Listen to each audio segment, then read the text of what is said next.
Thanks for tuning in. Ham Talk Live will be on the air shortly. Please stand by.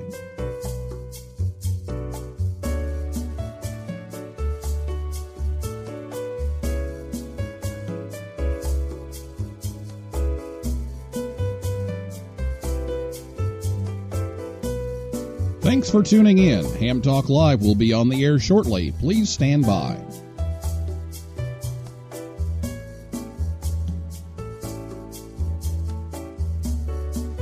This episode of Ham Talk Live is brought to you by Tower Electronics. For connectors, cables, and more, call 920-435-2973 or visit pl-259.com. It's Ham Radio with Neil Rapp. Here we go.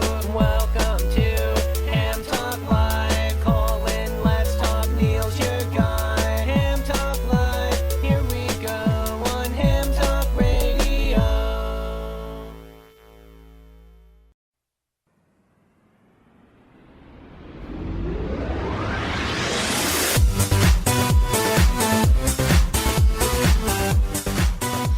Hey, good evening, everyone. It's Ham Talk Live, episode number 88. It's the KH1 Baker Island DXpedition recorded live on Thursday, November 2nd, 2017.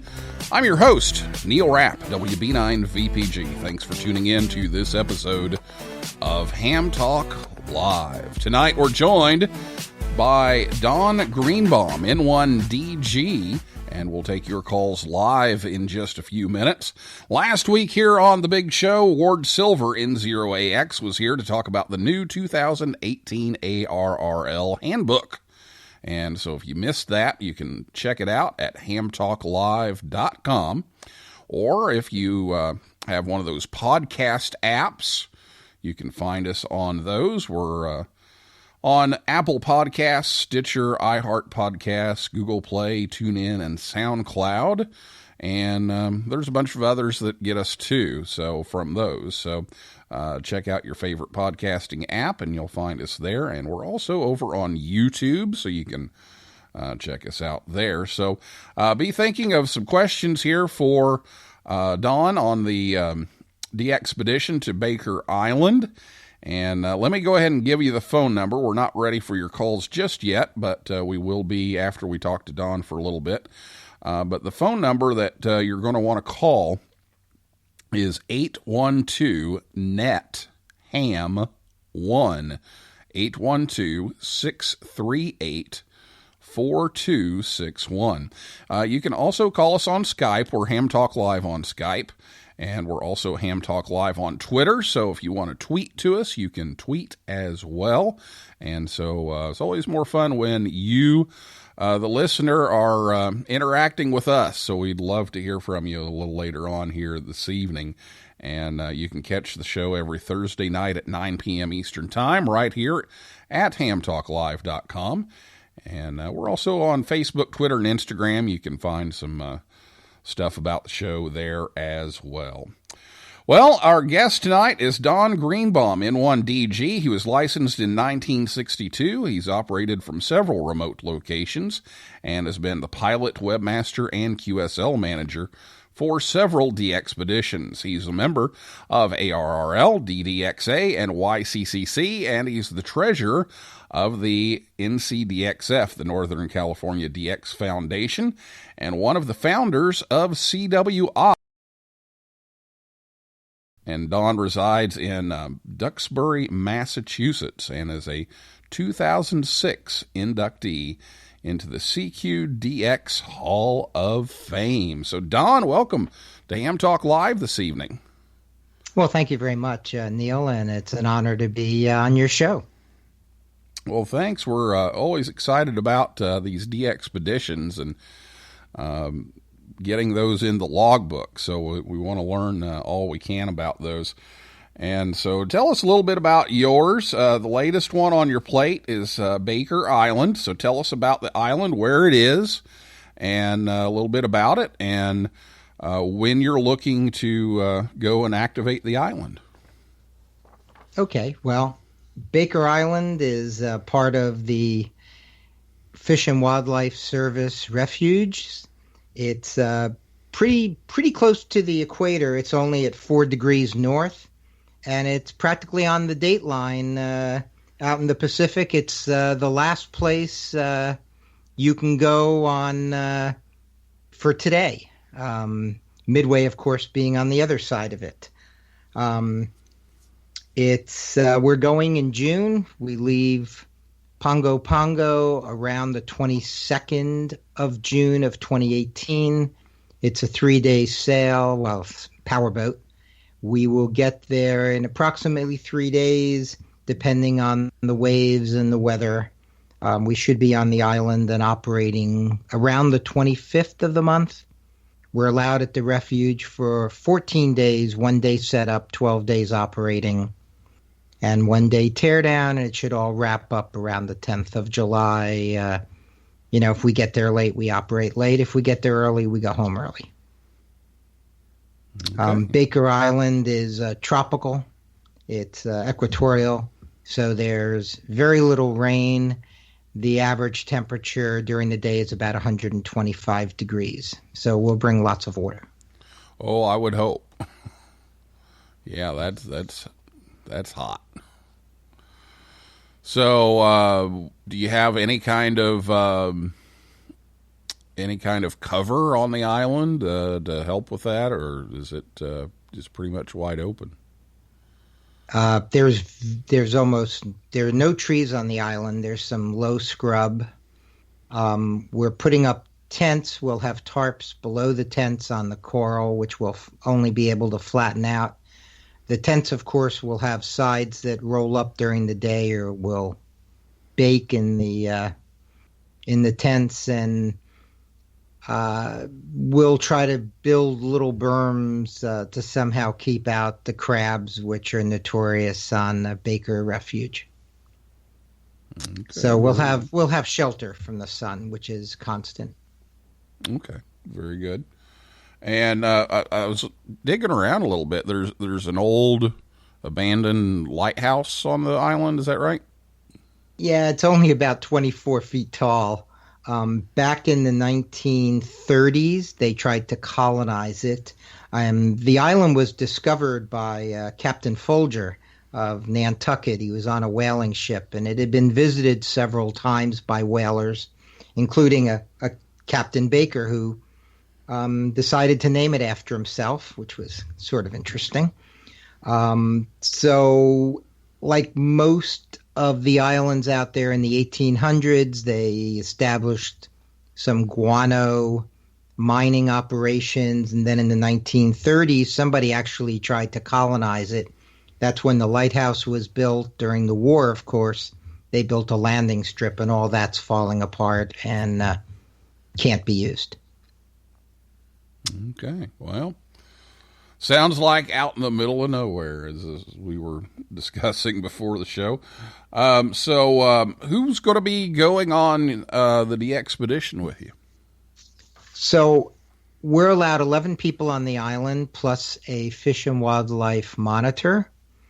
And I'm going 9V1YC, James Brooks, who's been on an awful lot of DXpeditions and is famous for his movies about the expeditions. Kevin Rowett, who was on Midway with me. John Miller, who's been to Navassa and Wake. Our doctor is Arnie Schatz, and if you look at most DXpeditions, including the upcoming Bouvet, Dr. Arnie's there taking care of us. Ned Stearns, who last year was on the South Sandwich, South Georgia operations and has been all over the world. That's AA7A. George Wallner and Tom Pekarik, they are a duo of low-band experts that have been all over the Pacific, including Navassa. Tom Burson, who most recently was president of NCDXF and was on South Orkney Island and Midway with me back about 10 years ago. So lastly, we have Dave Farnsworth, WJ20, who's currently on a boat about a day out from being on Mellish Reef. The common thread is we've all been all over the Pacific, the South Atlantic. We know the hazards and dangers and the care we must take in this protected refuge. And we've all been somewhere together. So one member I left out from Japan is Ken Tanuma, N1DG, and he was with me in Mozambique 4 years ago. So again, we've all been all over the world together, and we're all very experienced DXpeditioners. Sounds great. Well, what bands and modes are you going to attempt while you're there, and what all can we expect to hear from you?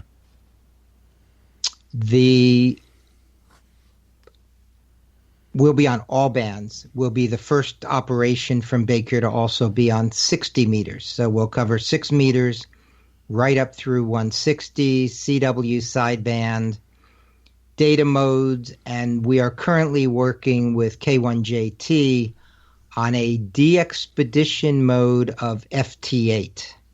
And if we can pull this off, a lot of the 6 meters, 10-meter paths that people think are closed might result in some QSOs on what used to be known as dead bands. So we're quite excited about this new mode that we'll be activating with a new version of FT8.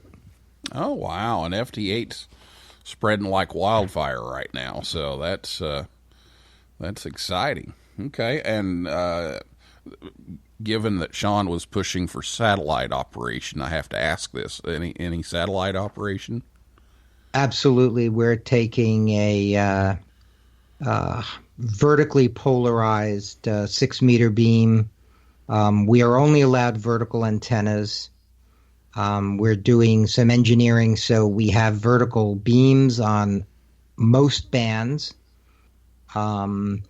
And we will be aiming up at the moon, although I predict, given that it's June and E-season, the end of June, we'll probably have a lot of West Coast 6-meter contacts just on E-skip, and of course we'll be in Asia and Japan via E-skip, so it should be a lot of fun.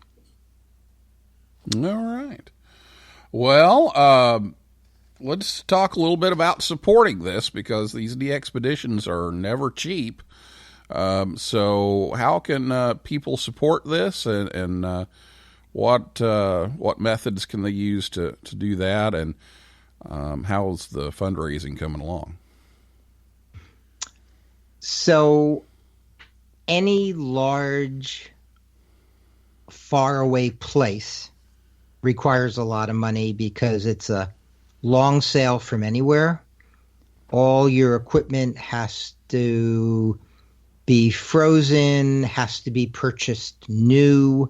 We are not taking any chances of bringing any invasive species or bugs, new bugs onto the refuge. The boat, by its nature, had to be approved by Fish and Wildlife. It needs to be scrubbed. All this drives up the costs, and as people say, they're rare for a reason. And this one's going to cost about $430,000 to put on the air. The 11 team members are each putting in about $20,000.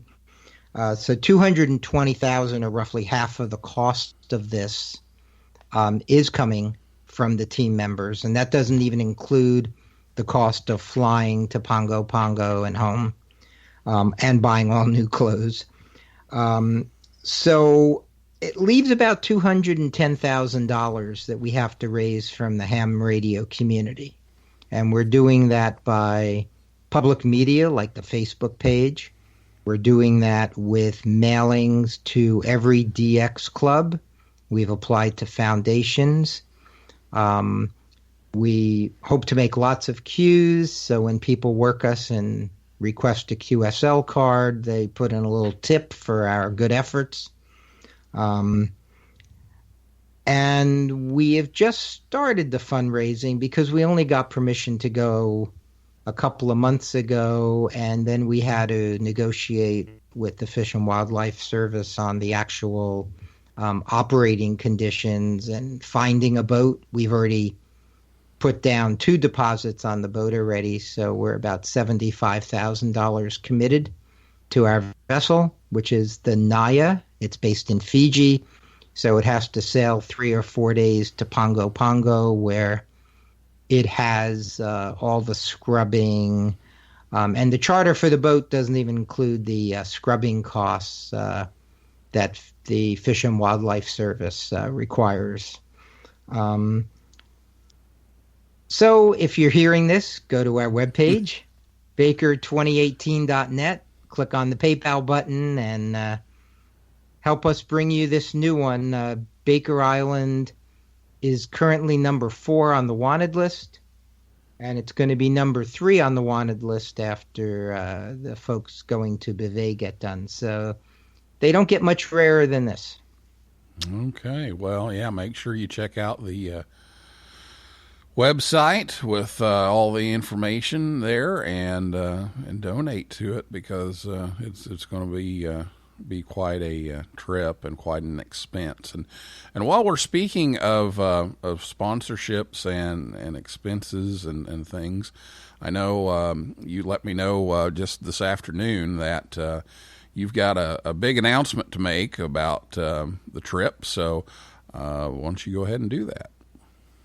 We've applied to the Northern California DX Foundation for support, and they let us know this morning, of all things, that we will be receiving a grant of $75,000. And to put that into perspective, it's the second largest grant ever given by NCDXF, the biggest one being $100,000 to the upcoming Beauvais. So we're honored. They had so much faith in this group that the wallets were opened in quite a substantial way. And so show your support for NCDXF, because that's what makes these happen. Absolutely. NCDXF has done so many great things, and I know they've been sponsoring my students to go to Contest University and those kinds of things, and these DXpeditions especially. And so thanks for sharing your big announcement with us tonight, that $75,000 has been promised from NCDXF for the trip, and I know you'll be sending out some information about that in probably just a few hours or so. So thanks for But you heard it here with first. us. But you heard it here first, exactly. Live, local, and late breaking. There we go.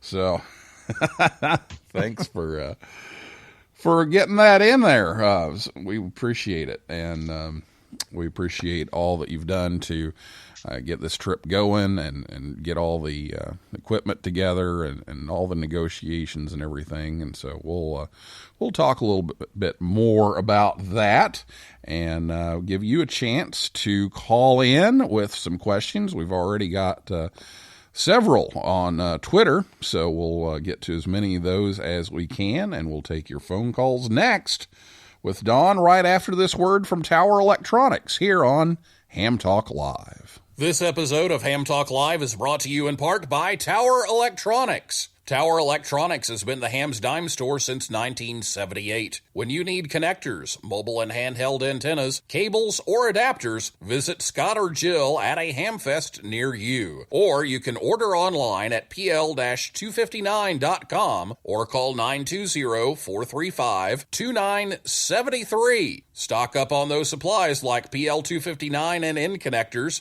SMA adapters, audio cables, soldering supplies, mobile antennas, and ham sticks. Their silver-plated N connectors are even used on the International Space Station. Tower Electronics carries MFJ, Comet, Daiwa, OPEC, Workman, and Ham Pro products. And don't miss their 0% off sale going on now. Tower Electronics, online at pl-259.com. Proud to sponsor this episode of Ham Talk Live. If at first you don't succeed, skydiving isn't for you. You're listening to Ham Talk Live with Neil Rapp. Join the conversation. Call us on voice with Skype at Ham Talk Live or give us a call at 812-NET-HAM1. That's 812-638-4261. Now, here's more Ham Talk Live.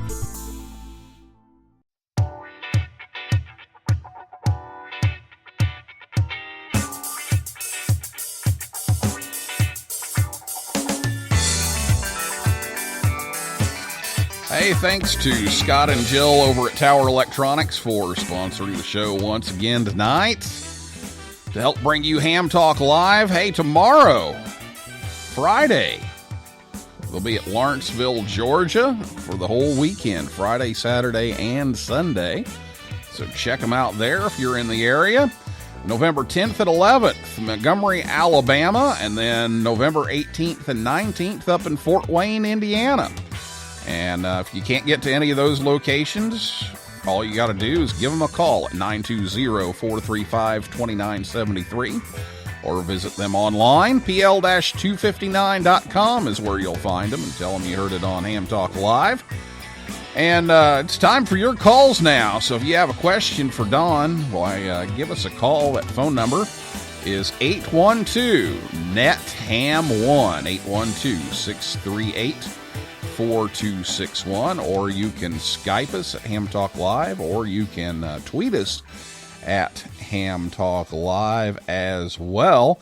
And Dr. Scott Wright, K0MD, has already loaded up my inbox on Twitter with some questions. So we'll try to get as many of these in as we can, but we want to give everybody a chance here. But the first question Scott asks is, what will be the toughest propagation path for you out there on Baker? Probably Western Europe. It's almost an antipode. We expect most of those QSOs will be on 17, 20, and 30 meters.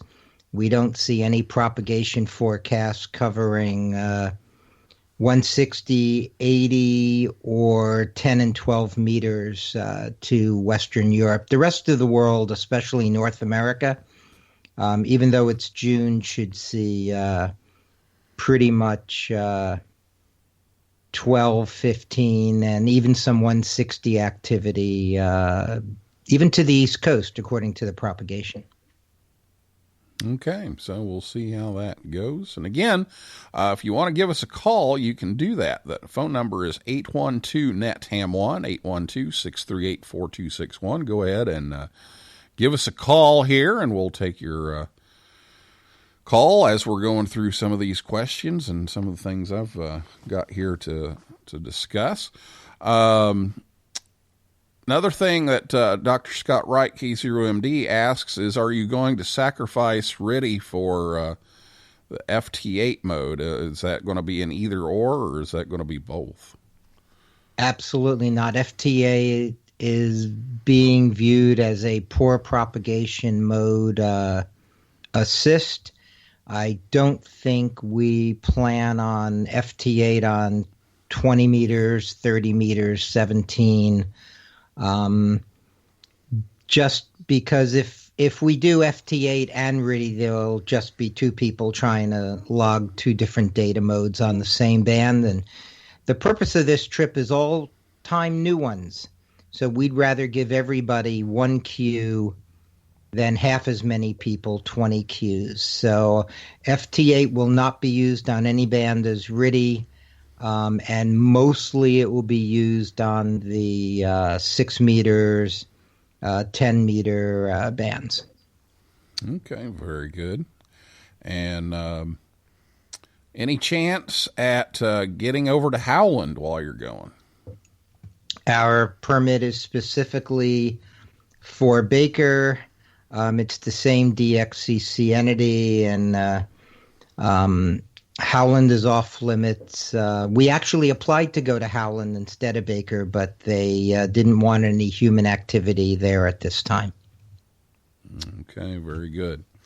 Well, 812-638-4261 is the phone number, or you can tweet us or Skype us if you like. And we'll take as many questions as we can squeeze in here tonight from you. So give us a call or a tweet or Skype. Some more questions here. Scott has, how much power will you be able to run on 60? We're not planning high power on 60. It'll probably be the 200 watts that we'll be using. Simple as that. Okay, very good. And he says, any chance at getting the uber frugal Europeans to donate? We're always begging for money. Interestingly enough, and on past expeditions, they're frugal up front, but if you work them, they generally donate their fair share after a queue. But yeah, Scott, it's hard to get the money up front. Yeah, it is. It's always nice to get that card, but you gotta pay for that to get there. So, yeah, we would appreciate you considering a donation to help these guys out and get there. Let's see. Well, we may get all of these in here, Scott. We're working down the list here. Given the recent successes of the 3C0L and 3C1L two-man team, is the team approach now outmoded and too expensive for the worldwide DX community? Should we be supporting smaller and more efficient operations? That's a tough one. Well, two of our members, Tommy and George, are famous for their two-man operations. That's AA7 JV and HA7 mental block and RY. There we go. And so there's a place for every expedition, but two people can't afford to put on a $400,000 expedition. Two people can't put up a large array of antennas. I mean, the manpower. And when you're going to a place on the equator that's 125 degrees without commercial power, there's a lot of housekeeping to keep the generators fueled and to repair what happens when a bird takes down one of your radials or guy wires. So, yes, there's a place for two-man expeditions, but rarely do you see a number 3 expedition to a rare island put on the air successfully by anything less than 10 or 12 or 15 people. Okay, good answer. Well, Carl, KD9HQT, has dropped into the chat room here and says, how do you deal, speaking of birds taking down your radials, how do you deal with so many booby birds flying or taking a number 2 all over the place around while you operate? You checked out the pictures of the island and seemed to be attracted to the island. Well, it's a mating area. It was mined for guano. Birds are part of the purpose of having a refuge, to protect them. So like we did on Midway, all the antennas are vertical. They all have guy wires that every 2 feet have a little streamer to keep them away. We had 22 antennas up on Midway. There were no bird strikes, and we didn't lose any antennas due to the animals. The biggest threat to our equipment are the crabs. These guys will eat anything, everything from sleeping bags to any light pieces of rope, so the guy wires have to be super strong and coated. And we're not worried about birds. Fish and Wildlife Service isn't worried about the birds because we're going to take every precaution to protect them. It's their habitat. We're the invasive species here. So we're not going to turn this into an Alfred Hitchcock movie, right? No, we're not. I mean, there are tons of birds and tons of crabs. But we'll coexist. They were all over Midway also, and everywhere we went, there were seals and penguins all over South Orkney when we were there, and we walked around clanging pots to chase them away. I remember watching some of the videos from some of those DXpeditions and with the penguins and birds and seals. I think was one of them. Yeah. Right. You don't have to watch where you step because wherever you step, I mean, you just have to wear boots. That's all. Oh, boy. Well, if you have a question or a comment, give us a call. 812-638-4261 is the number, or you can send something in by Twitter, or you can call us on Skype as well. Again, it's 812-638-4261 for the phone number. We still have about 10 minutes left with Dawn, so if you have questions, let us know.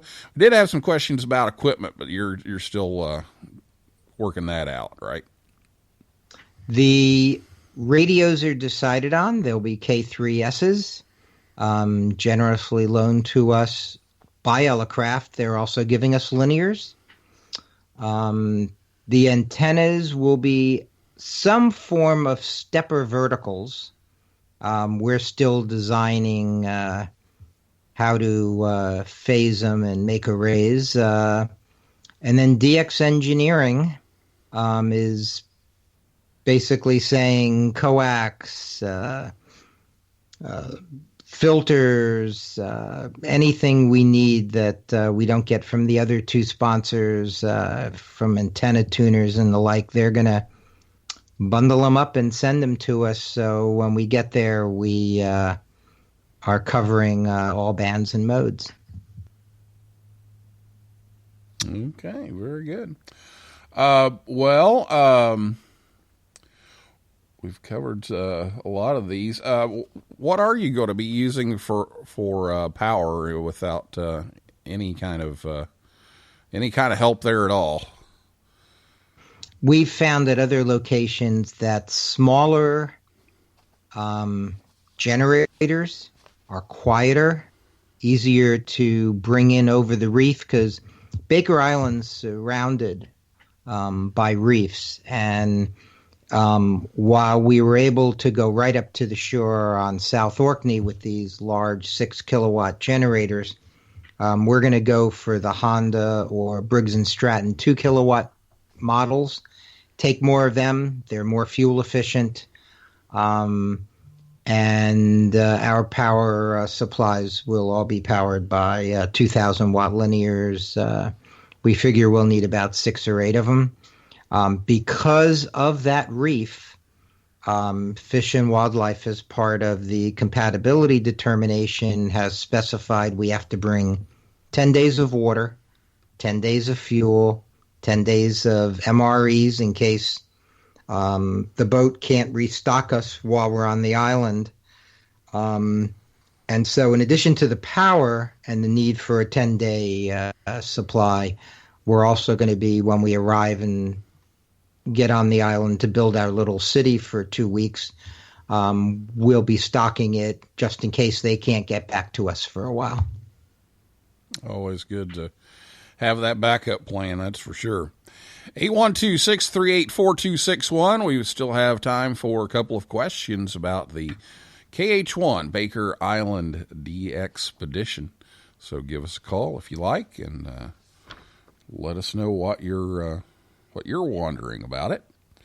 I'm always interested to hear some of the challenges of working with the government agencies to get permission on this, and some of the links that you have to go through. You talked about the scrubbing of the boats and everything. What are some of the other challenges that you had putting this proposal together and getting approved to go?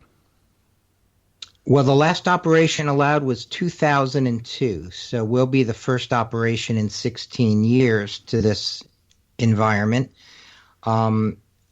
our group first applied in March of 2015 for permission to go. We contacted the Hawaiian office that manages the refuge. They told us that they would look at the application. There have been lots of budget cutbacks to these groups, so they just didn't have people that could take time to go to the island with us, which is one of the requirements to monitor us. But we applied, and about 2 years after we applied, we received an email notifying us that because of the interest, and 4 groups had applied by then, that they were going to do what's called a compatibility determination. And that has 2 purposes. Can we go there and not disturb the refuge? As well as, if we went there, what are the requirements, and specifically what we must do to preserve the environment we are visiting. About 2 months after that, they did their compatibility determination proposal and put it up on the web for people to comment on. We commented on it in terms of what we thought were the requirements of a ham radio DXpedition. They determined at the end of the day 11 operators, small footprint, vertical antennas, and the requirement to take the food along and what have you. The costs, there's a fee for going here. There's a fee for the resource monitor to reimburse the government for her salary and travel. And then the 4 groups that had applied revised their applications and operating plans with regards to safety for evacuation, what happens if somebody gets injured. And at the end of the day, we got a phone call that because of the experience of our group, because we've all been in these kinds of environments, the fact that we were so highly rated after our Midway Island expedition, that we were the chosen group. And after all the backclapping and all the fun part, then we started looking for a boat, and then you say, be careful what you wish for, because now the hard work begins. Equipment planning, operation procedure, we're producing a manual, checking out emergency evacuation,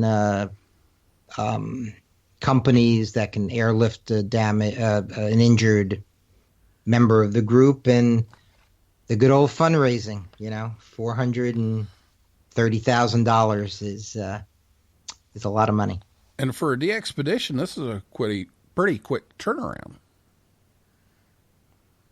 Yeah, we had over 2 years to plan for VP8ORK. We had about 11 months from when we got the green light, and then a lot of the boats in the area won't go between December and May because of the typhoon season in the Pacific. So we were sort of buttonholed as to when we could go, because Fish and Wildlife determined when it's not the mating season for this type of bird, when their people could go, and the permit was for 12 months. So if by the time we got done negotiating all the other details with Fish and Wildlife, it sort of had to be June. And we're going to make the best of the propagation that June provides, and that's where FT8 might come in on 6 meters.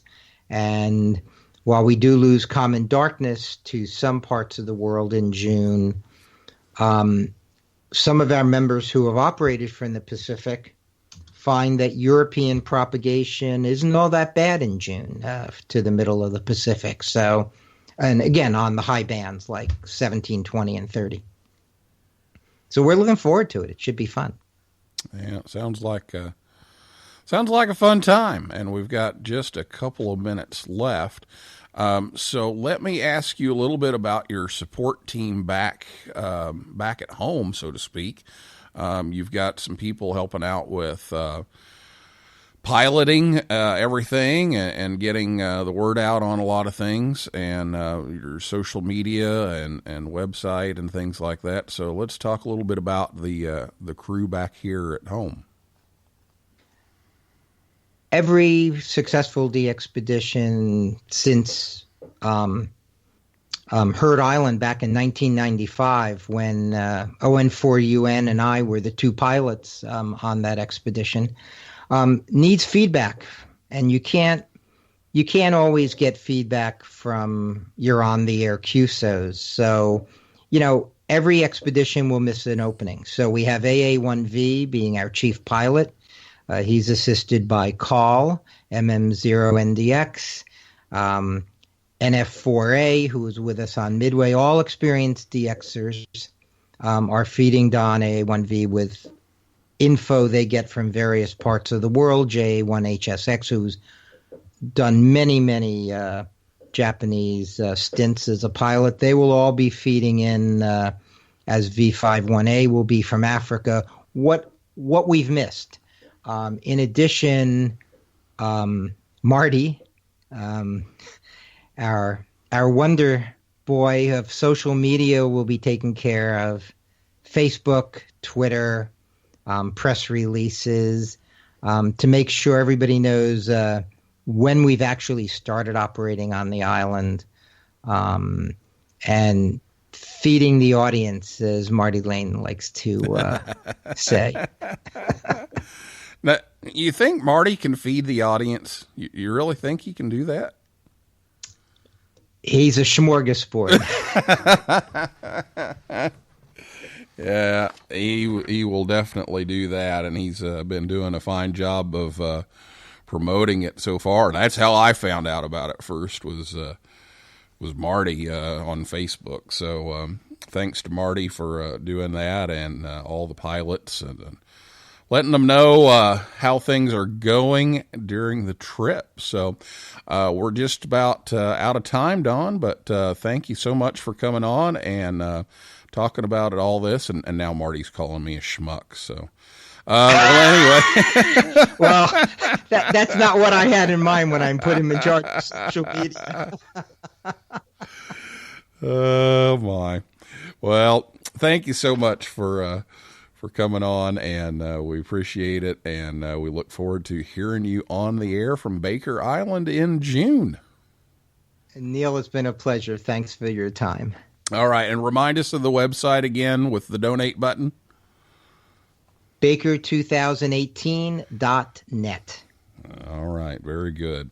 Well, that's a wrap for this week's edition of Ham Talk Live. Thanks to my guest, Don Greenbaum, N1DG, and everyone out there in cyberspace for listening and chiming in on Twitter and the chat. And next week, Thursday night, 9 o'clock Eastern Time, and it is time change this weekend, so we'll still be at 9 o'clock Eastern.